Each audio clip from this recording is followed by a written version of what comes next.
새해의 두 번째 주일입니다. 오늘부터 우리는 주님께서 가르쳐 주신 기도를 살펴보면서 신자로서 어떤 기도를 해야 되는지, 또 어떤 삶을 살아야 되는지, 그리고 하나님께서 원하시는 것이 무엇인지를 한번 살펴보려고 합니다. 사람들이 종교를 갖는 이유 중 대부분은 신을 통해 내 소원과 목표가 성취되기를 바라는 마음 때문입니다. 즉, 종교의 시작이 신의 부름이 아니라 나의 소원으로부터 출발을 하는 경우가 많이 있습니다. 내가 무엇인가를 간절히 바라고 그 간절한 바람을 들어줄 만한 초월적이고 능력 있는 대상을 찾다 보니 신이라고 하는 존재를 발견하거나 만들어냈다는 것입니다. 신의 존재를 믿는 유신론자들은 신을 발견하고 믿는다라고 생각하고, 무신론자들은 인간이 자신의 필요에 의해서 신을 만들어냈다고 이야기를 합니다. 그런데 인간의 필요에 의해서 신을 만들었거나 자신의 필요 때문에 신을 찾는다면 무게중심이 신에게 있는 게 아니라 인간에게 있는 겁니다. 신은 인간의 필요와 소원을 위해 필요한 존재일 뿐입니다. 신의 뜻을 따르고 신의 계시에 순종하는 것도 그래야만 나에게 유익이 될 것이라고 생각하기 때문입니다. 그렇게 해야 신이 나에게 관심을 갖고 내 문제를 해결해 줄 것이라고 생각하기 때문입니다. 그렇다면 신은 우리에게 있어서 아쉬울 때는 절대적으로 필요한 존재가 되지만, 내 삶이 아쉽지 않고 부족한 부분이 없다면 그렇게 필요한 존재가 아니게 됩니다.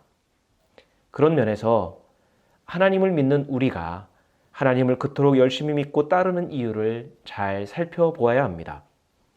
많은 신자들이 신앙생활하는 것을 유심히 살펴보노라면 구원받은 자로서의 삶보다는 아쉬움을 해결하고 당면한 문제에 대한 해결과 도움을 받기 위해 하나님을 따르는 것 같은 인상을 깊게 받게 됩니다.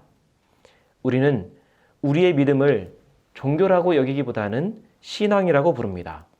그런데 신앙이라는 것은 내 필요에 대한 갈망과 내 문제에 대한 해결이 우선이 아닙니다.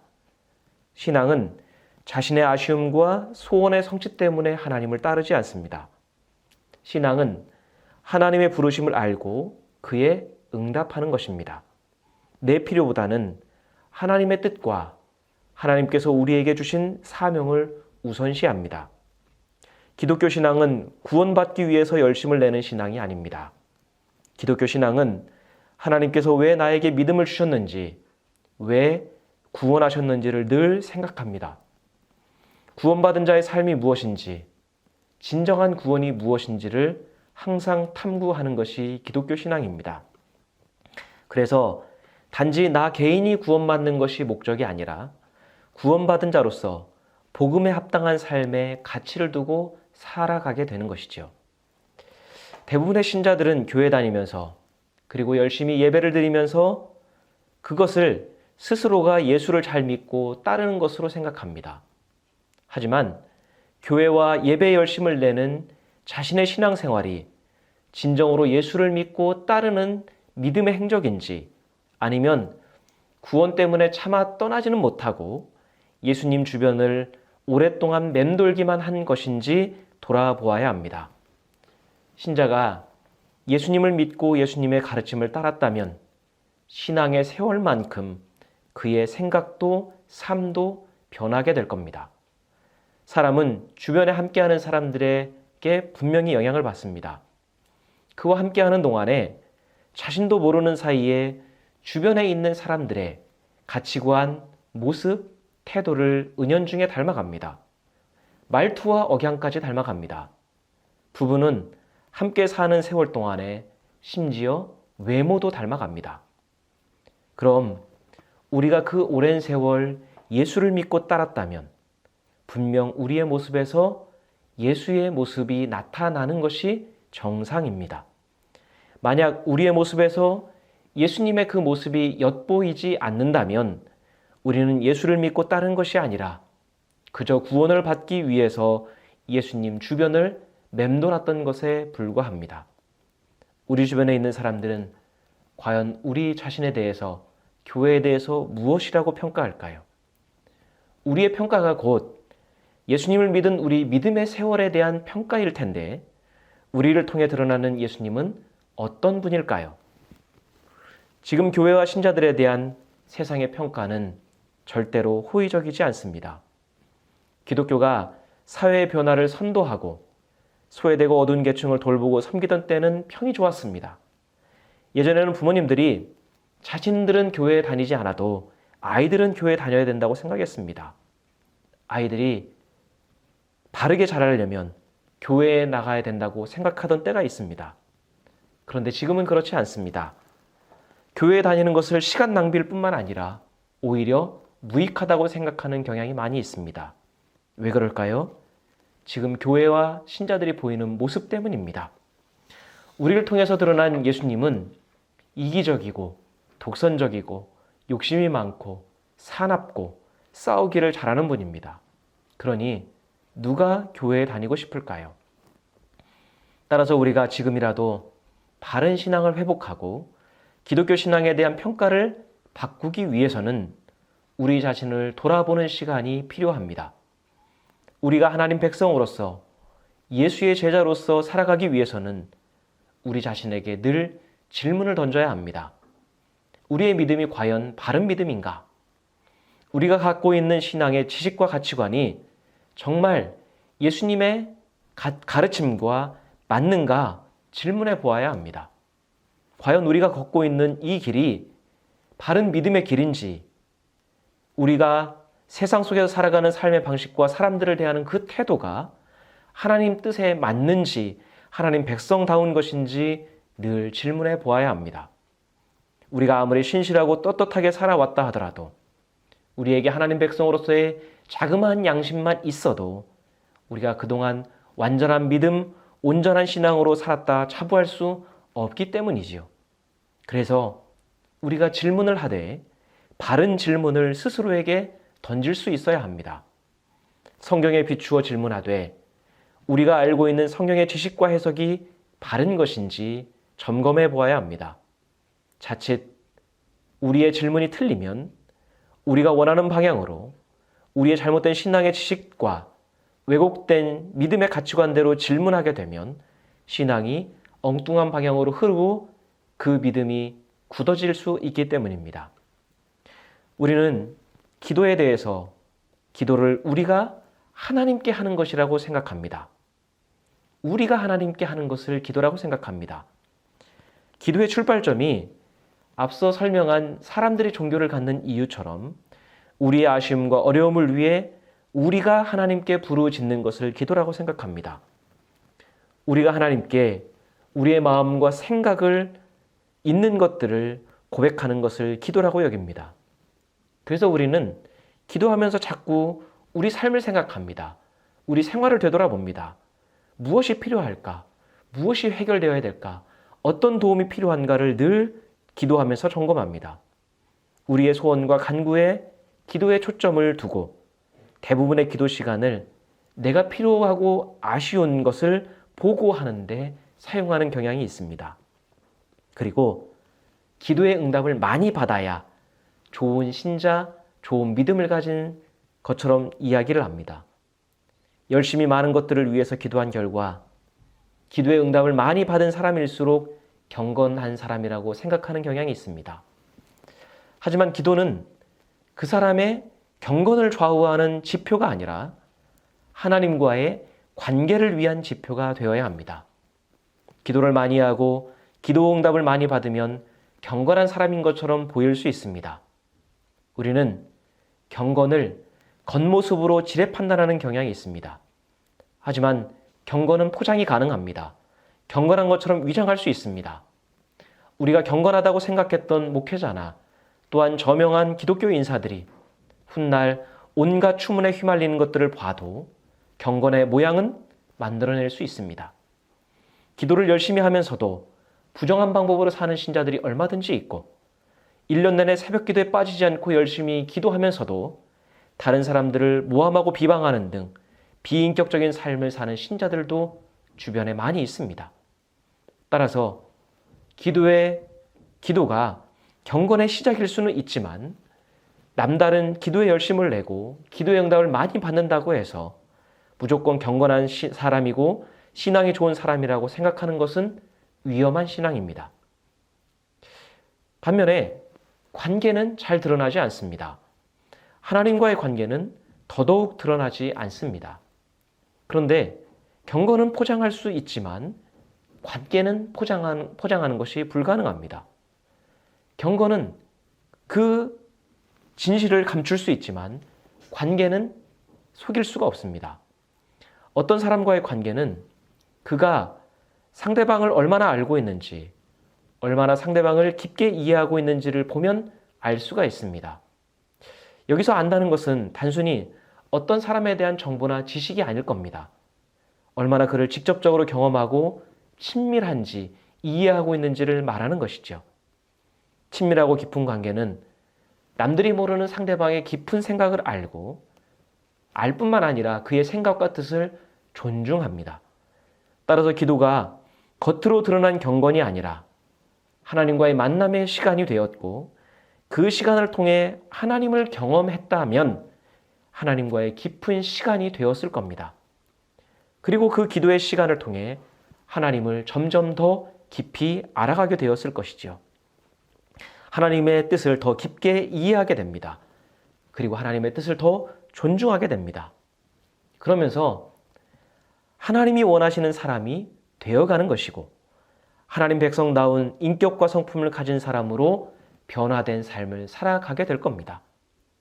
그래서 진정한 기도를 하는 사람은 기도의 시간뿐만 아니라 기도 이후의 시간을 통해 하나님이 어떤 분이신지 자신의 말과 행실을 통해 드러내는 삶을 살게 됩니다.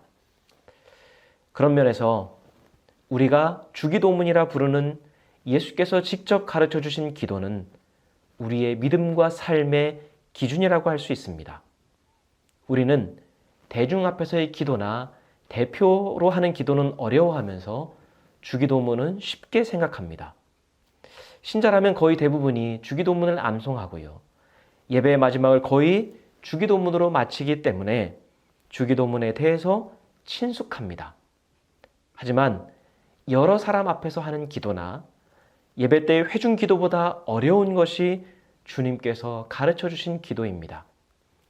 우리가 그 의미를 안다면 차마 우리의 입술로 고백하기 주저할 만큼 그리고 고백하는 것을 거북스러워할 만큼 무게가 있고 깊은 의미를 담은 것이 주기도문입니다. 동시에 주께서 가르쳐 주신 기도는 이 땅에 속해 사는 우리가 이 땅을 밟고 사는 동안에 할 수 있는 가장 은혜롭고 위대한 기도라고 할 수 있습니다. 우리는 앞으로 2달여에 걸쳐서 우리가 쉽게 고백하고 있던 주님의 기도에 대해서 살펴보면서 우리의 신앙을 점검해보고 우리가 매일 지향해야 할 기도의 내용과 자세가 무엇인지, 우리의 기도가 무엇을 향해야 되는지를 배워보는 시간을 가지려고 합니다. 오늘 본문을 보면 세례 요한이 자기 제자들에게 기도를 가르쳐 주는 것을 본 예수님의 제자들이 예수께 와서 이렇게 요청합니다. 오늘 본문 1절 말씀입니다. 주님, 요한이 자기 제자들에게 기도하는 것을 가르쳐 준 것과 같이 우리에게도 그것을 가르쳐 주십시오. 이러한 제자들의 요청에 예수께서 이렇게 대답을 하십니다. 본문 2절에서 4절 말씀입니다. 예수께서 그들에게 말씀하셨다. 너희는 기도할 때 이렇게 말하여라. 아버지, 그 이름을 거룩하게 하여 주시고 그 나라를 오게 하여 주십시오. 날마다 우리에게 필요한 양식을 내려 주십시오. 우리의 죄를 용서하여 주십시오. 우리에게 빚진 모든 사람을 우리가 용서합니다. 우리를 시험에 들지 않게 하여 주십시오. 이것이 예수님께서 가르쳐 주신 기도입니다. 누가복음의 기도와는 약간 다르지만 마태복음 6장에도 주께서 가르쳐 주신 기도가 기록되어 있습니다. 마태복음의 주님 기도가 누가복음보다는 조금 더 길고 완성형에 가깝습니다. 그런데 마태는 주님께서 가르쳐 주신 그 기도를 산상수훈의 중앙에 놓았습니다. 그렇게 보면 주께서 가르쳐 주신 이 기도는 신앙의 핵심을 가르쳐 주신 산상수훈에서도 핵심 중의 핵심이라고 할 수 있습니다. 그리고 산상수훈의 내용들은 주님의 그 기도를 삶에서 실천하는 구체적인 행동이요 삶이라고 볼 수 있는 것이죠. 주님의 기도는 크게 두 부분으로 나눌 수 있습니다. 하나님을 위한 간구, 그리고 우리를 위한 간구입니다. 또한 각각의 간구는 세 가지 내용을 포함하고 있습니다. 제일 먼저 시작에 나오는 하나님을 위한 간구는 그 이름을 거룩하게 하여 주십시오. 그 나라를 오게 하여 주십시오. 그 뜻을 하늘에서 이루심 같이 땅에서도 이루어 주십시오. 이렇게 세 가지로 이루어져 있습니다. 우리의 기도는 우리의 필요와 소원을 먼저 하고 그 이후에 하나님의 뜻과 이웃을 향한 관심으로 이어집니다. 하지만 예수께서는 기도가 하나님의 이름, 하나님의 나라, 하나님의 뜻을 향한 간구로 시작해야 하는 것을 가르쳐 주시는 겁니다. 그리고 나서 뒤이어 나오는 기도가 바로 우리를 위한 간구입니다. 이 또한 세 가지로 이루어져 있는데요. 오늘 우리에게 필요한 양식을 내려주십시오. 우리가 우리에게 죄 지은 사람을 용서하여 준 것 같이 우리의 죄를 용서하여 주십시오. 우리를 시험에 들지 않게 하시고 악에서 구하여 주십시오. 이것은 기도의 방향이 어디로 향해야 하는지를 분명하게 알려줍니다. 기도가 우리의 소원으로만 가득하거나 우리의 푸념과 속풀이로만 채워져서는 안 된다는 것이죠. 예수께서는 우리의 필요를 위한 기도, 우리의 문제 해결을 위한 기도가 필요 없다고 하지 않으셨습니다. 분명 우리의 당면한 문제와 필요를 위한 기도가 필요합니다. 그렇기 때문에 우리를 위한 간구를 동일하게 세 가지를 말씀하십니다. 하지만 우리의 모든 기도는 앞서 이야기했던 하나님을 위한 간구 세 가지 이후에 또한 우리를 위한 간구 세 가지가 나온 것처럼 우리의 모든 기도가 심지어 우리의 필요를 위한 기도마저도 하나님 백성다운 삶으로 귀결되어야 한다는 것을 가르쳐 주시는 겁니다. 그리고 주님 기도의 마지막 내용처럼 그 나라, 즉 하나님 나라를 향한 기도가 되어야 된다는 겁니다. 예수께서 우리에게 가르쳐 주신 기도를 보면서 기도의 무게중심과 기도의 주인공은 결코 우리들이 아님을 깨닫게 됩니다. 기도의 본질은 우리의 소원의 성취가 아닙니다. 오히려 우리의 기도를 통해 하나님의 뜻이 성취되고 우리의 기도를 통해서 하나님 나라가 임하는 것입니다. 우리가 기도를 통해 하나님을 움직이는 것이 아닙니다. 기도의 시작은 결코 우리가 아닙니다. 하나님께서 우리에게 기도하도록 요청하셨고 우리는 기도를 통해 하나님의 뜻에 동참하게 되는 겁니다. 기도를 통해 하나님의 뜻에 동참하면서 우리에게 필요한 양식도, 죄의 용서도, 악에서의 구원도 받게 되는 것이지요. 무엇보다 기도를 통해 하나님 아버지의 마음을 공감하게 됩니다. 하나님께서 우리를 바라보시면서 어떤 마음을 갖고 계신지, 세상을 바라보시면서 어떤 계획과 뜻을 가지셨는지 머리가 아닌 마음으로 공감하게 됩니다. 따라서 이 주님의 기도는 하나님과 공감하는 기도라고 할 수 있는 것입니다. 예수께서는 제자들에게 기도를 어떻게 해야 하는지를 가르쳐 주신 이후에 이어서 5절부터 한 가지 예화를 덧붙여 말씀하십니다. 늦은 밤에 어떤 사람의 집에 여행을 하던 친구가 불쑥 찾아왔습니다. 갑자기 찾아온 것도 당황스러운데 이 친구가 배가 너무 고프니 먹을 것을 달라고 합니다. 그런데 그날따라 공교롭게도 집안에 먹을 것이 하나도 없습니다. 내놓을 수 있는 음식이 하나도 없습니다. 고민스럽습니다. 당혹스럽습니다. 그러다가 고민 끝에 옆집에 사는 친구의 집에 가서 문을 두드립니다. 늦은 밤이지만 친구를 위해서 문을 두드립니다. 먼 길을 찾아온 친구가 있는데 그 친구가 너무 배가 고프니 빵을 좀 달라고 소리를 칩니다. 이미 가족들과 함께 잠자리에 누웠던 옆집의 친구는 고민스럽습니다. 빵을 주려면 다시 일어나야 하니 귀찮습니다. 번거롭습니다. 그럼에도 친구라는 이유로 번거롭고 귀찮지만 잠자리에서 일어나서 문을 열고 친구에게 빵을 줄 겁니다. 친구가 원하는 만큼은 아니더라도 친구라는 이유 때문에 그에게 필요한 만큼의 빵을 줄 겁니다.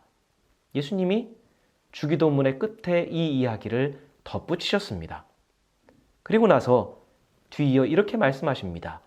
9절에서 10절까지 말씀입니다. 내가 너희에게 말한다. 구하여라. 그리하면 너희에게 주실 것이다. 찾아라. 그리하면 찾을 것이다. 문을 두드려라. 그리하면 너희에게 열어주실 것이다. 구하는 사람마다 받을 것이요. 찾는 사람마다 찾을 것이요. 문을 두드리는 사람에게 열어주실 것이다. 예수께서 주기도와 더불어 이 이야기와 이 말씀을 함께 덧붙이신 이유가 무엇일까요? 밤에 친구는 자신을 찾아온 친구를 위해서 옆집 문을 두드립니다. 염치불구하고 문을 두드립니다. 자신을 위해서가 아닙니다. 친구를 위해서입니다. 따라서 주기도의 내용을 하나님 나라에 대한 간구를 이와 같이 간절하고 끈질기게 한다는 것을 우리에게 가르쳐 주시는 것이죠. 우리는 9절, 10절의 내용만 떼어놓고 우리의 필요와 소원을 위한 기도를 간절하고 끈질기게 해야 한다는 것을 그동안 기도라고 배웠고 그동안 그렇게 기도해 왔습니다.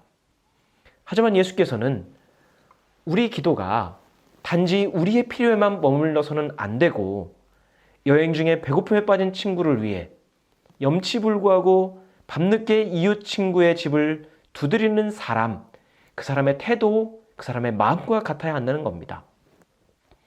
기도를 우리의 허기를 채우는 데만 사용하지 말고 타인의 곤경과 어려움을 해결하기 위한, 즉 하나님 나라를 위한 방편으로 사용해야 한다는 것을 가르쳐 주시는 겁니다. 따라서 우리는 오늘의 본문을 통해 그리고 앞으로 진행될 주기도를 통해 우리의 기도 생활을 돌아보고 우리의 삶을 돌아보고 그동안 우리의 관심과 시선이 어디에 머물고 어디를 향했는지 살펴보아야 합니다. 주기도문에 관한 책을 읽다 보니 이런 내용이 있었습니다. 어떤 목사님이 이렇게 이야기한 적이 있답니다. 기도의 인플레이션 현상이라고 할 정도로 한국 교회는 기도를 많이 한다. 새벽 기도회, 수요 기도회, 금요 철야 기도회, 금식 기도회 등 기도 모임이 정말로 많습니다. 근래에는 특세라고 불리는 특별 새벽 기도회가 유행입니다. 그래서 외국에서 한국 교회를 탐방하러 왔는데 2번 놀란다고 합니다. 첫째는 기도를 정말 많이 하는 것을 보고 놀란다고 합니다. 그리고 2번째는 기도를 많이 하는 만큼 많이 싸우고 많이 분쟁하는 것을 보고 놀란다고 합니다. 이것은 무엇을 말하는 걸까요?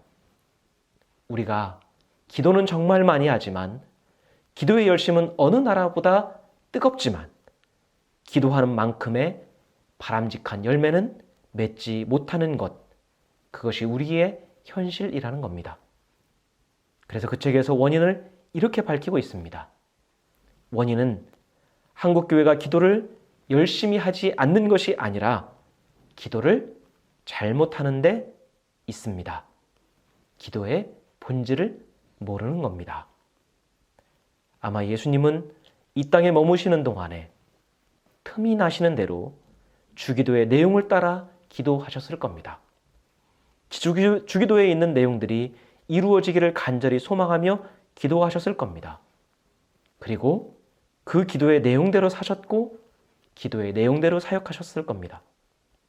하나님 아버지의 마음을 가장 잘 아시고 공감하신 예수님이시기 때문입니다. 그리고 그 기도를 우리에게 가르쳐 주셨습니다. 너희는 기도할 때 이렇게 말해라 말씀하셨습니다. 주기도는 하나님 나라를 향한 부르짖음입니다. 주님의 기도는 하나님 나라의 백성이 어떤 사람들인지 하나님 나라 백성으로서 우리의 정체성을 명확하게 가르쳐 줍니다. 또한 우리가 하나님 백성으로서 살아내야 할 가장 기본적인 삶의 원리를 가르쳐 주고 우리가 우선적으로 추구해야 할 기본 가치를 가르쳐 줍니다.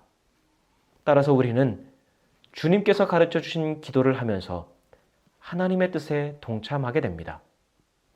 하나님 나라에 대한 진실한 갈망을 마음에 키워갈 수 있습니다. 앞으로 우리가 주기도를 배우면서 그 한 절 한 절을 우리가 보면서 우리의 기도가 말이 많고 시간이 오랜 기도가 아니라 진실하고 바르고 하나님 뜻에 합당한 기도로 변화되기를 기대합니다.